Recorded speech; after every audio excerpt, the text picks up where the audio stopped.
वो नहीं कर सकता, किसी बात नहीं कोई कर सकता। एक शेर और है दाग का, उन्होंने शेर पढ़ा था कि बेखुदी में उठ गए थे हाथ मेरे एक दिन इस तरीके से था। वैसे 3 शेर है उसका, 3 भाई हैं तो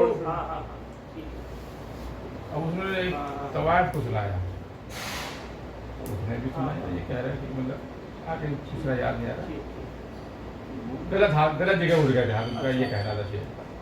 तो मैंने कहा तवायफ कह रहा देखिए आप औरत अगर बेखुदी भी उठा तो एक ही उठेगा।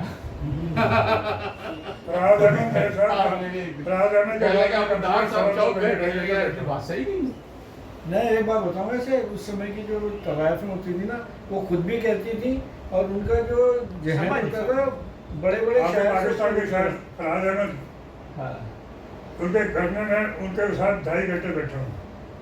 अच्छा, एक न्योतिया साहब थे कलकत्ते में, ऑफिस है सीमेंट का, उसके चेयरमैन थे वो। और आपके ग्रेटर क्लास में हमारा एक मुशायरा हुआ था, आप आए भी थे B32 में। अच्छा ग्रेटर क्लास के नीचे बहुत बड़ा हॉल था, 30 बाई 40 का बड़ा हॉल, उसमें हमारी रिसर्च हुई थी। उन्होंने कहा न्योतिया नाम था उनका, न्योतिया मेरे उसमें उनकी एडवर्टाइजमेंट भी है हल्का की। और उसमें आए हुए थे आपके जामिया के बड़े बड़े प्रोफेसर भी आए हुए थे, और हमारी रिसर्च भी हुई। तो तकरीबन 40 शायरों ने पढ़ा था और 5 घंटे रिसर्च चली थी। उसके बाद में उन्होंने सब बिस्किट भी रखी हुई थी, ब्रेड भी रखी हुई थी, और बाकी शरबत चाय वगैरह सब भी रखा हुआ, बहुत कुछ बड़ा बहुत बड़ा आदमी था। और हमारे हल्के में जो सॉलिडर है ना, उसमें न्योतिया का एक ऐड दिख रहा है 400 वाले में, है? 400 वाले में उनके घर में फराज साहब आए, यहाँ दिल्ली में आए तो वो उनके घर में ठहरे। वो शायरों की बहुत कदर करते थे। मुझे भी कहते थे ये किताब मुझे चाहिए, अगर आप एक बुक से ऐसे ले लो, मैं पैसे ले लो, आप देना मुझे। मैंने उनको 2-3 किताबें मिला के दी कहीं से। अब वो जो था, आप तो वो काम को अपने कर रहे थे बिजनेस का, तो वो कह रहे कि शमाल साहब आप आ जाओ, जो फराज साहब आए हुए हैं उनके साथ थोड़ा टाइम बैठ जाओ, मैं तो बीच बीच में काम करता हूँ। उनके मतलब कि मेरी बात में क्या है उनके साथ कोई टाइम पास करने के लिए कोई आदमी चाहिए, तो अगर आप आ सकते हो क्या। अच्छा ये बताइए कि शायर अगर एक ही शहर से शायर गजल से मशहूर हो जाए तो उसको क्या आप देंगे, मतलब उसके वैल्यूएशन क्या करें। तो चुप हो गया। मेरे को अगर आपकी एक ही गजल से पूरे मशहूर, जैसे मेहदी हसन ने गाई है तो वो हो गई मशहूर, और मेहदी हसन ने कहा परवीन शाकिर की गजल गाई है, अभी उसकी खुशबू हल्दी आई की, अगर वो मशहूर होगी बाकी गजल उसकी कहाँ गई। वैल्यूएशन करनी है तो उसकी टोटल करो।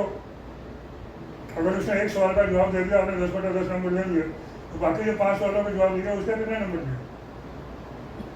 और उनको दरअसल देते हैं, वो भी सुनाएंगे ये शेर सुनिए यहाँ से, इधर से सुना है। अच्छा सीमा साहब, आपका पठानकोट में एक रिलेटिव आपका होटल था, एक मिनट असर जी भाई साहब उन्हें नहीं सुनाई दे रहा, आशीष उन्हें नहीं सुनाई दे रहा, सवाल किया। पठानकोट में एक था ना आपका, जो एक कमलेश्वर वगैरह वहाँ जाके लिखने के लिए जाते थे, 2-3 महीने। हाँ तो कहाँ था? पठानकोट में नहीं था वो, तो आप कुछ आपका जो होटल मेरे घर पे आके बैठता रहा इसमें साथ, वो तो उसका किस्सा मैं सुनाऊंगा। उसका किस्सा सुनाऊंगा। वो मैंने वो जो पांडुलिपि थी ना, मैंने उसे संभाल के रखी हुई है, बिल्कुल संभाल के रखी हुई है ऐसी, और दोनों कलर है उसमें, दोनों की दो ऐसे और ऐसे। वहाँ चंदौसी से डर गया, कहता तो मुझे वहाँ शायद रहने नहीं देगा शमाल साहब। मैं कहा इसको किसी तो कहते नहीं आप ये मेरे उस्ताद है। मेरे परिचय साहिब परिचय में उसको बुलाने लग गए ये लोग। परिचय में पहली बार पढ़ा है और अब किसी मुकाम तक पहुँच गए, और 1-2 नहीं। सीमा साहब आज बड़ी खुशी का दिन है कि सीमा साहब कभी झूठ नहीं बोलते। तो आ गया सुन लो, सीमा साहब कभी झूठ नहीं बोलते, लेकिन कभी कभी जैसे रुकन चेंज हो जाता है, ऐसे हैं तो 88 78 के बता 87 रहे। तो इन्होंने भी लिखा है, वो इन्होंने भी मेरे इन्होंने कमेंट भी किया था, एक दिन मैंने उनको जवाब दिया था। रिएक्शन होता है उसका, जी जी जी जी। उसके बाद रिएक्शन होता है, उसको भी लगता है कि मैं मुझे इसमें कुछ मिला। तो आपके जो में यार दोस्त तो बना दिया था मैंने इसको, और मैंने इसको दोस्त का मतलब क्या होता है कि उसी में काम है, दो कारण थे।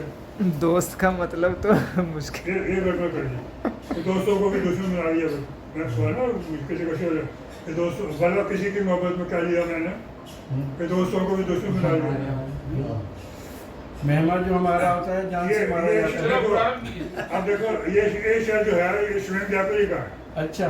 उसकी गजल गाई गई, रेडियो पे भी गाई थी, हमारा रिकॉर्डिंग हुई हमारी बाप ने। उनका एक शेर है कि मेरा तो कुछ भी नहीं, उनकी बात जाएगी। मेरा तो कुछ अगर दुआ के लिए हाथ उठा लिया मैंने, मेरा तो कुछ भी नहीं, उनकी बात जाएगी। अगर दुआ के लिए हाथ उठा लिया मैंने भी सुना हुआ था रेडियो पर, संगीत के साथ भी सुना हुआ था। उस दिन तो खैर उन्होंने गजल दौड़ पड़ी थी, 3 साइड जफर में और सिमेंट। तो मैंने कहा कि आप, मैंने जान के बाद बात करने के लिए मैंने आपकी वो गजल बड़ी पॉपुलर है, वो रेडियो पर अक्सर बजती है, कई बार आती है, तो बहुत अच्छा वो शेर जो है आपका बता बहुत अच्छा। लेकिन मैंने कहा दूसरा जो शेर है आपका, वो मुझे थोड़ा सा उसमें थोड़ी सी वजाहत चाहता हूँ मैं आपकी। मुझे पता था सीनियर शायर है, तो मैं उससे बड़े बात कर रहा था लखनवी अंदाज से ही, तो मैंने कहा वजाहत चाहता हूँ थोड़ी सी। कैसे बताइए? मैं क्या, आपने कहा मेरा तो कुछ भी नहीं, उनकी बात जाएगी। अगर दुआ के लिए हाथ उठा लिया मैंने, जी जी। तो कहते हैं इसमें क्या बात है? मैं कहता हूँ हाथ उठा लिया मुहावरा और है, हाथ उठा लिए और हाँ, सही बात। बिल्कुल ठीक है ठीक है। ये गड़बड़ है।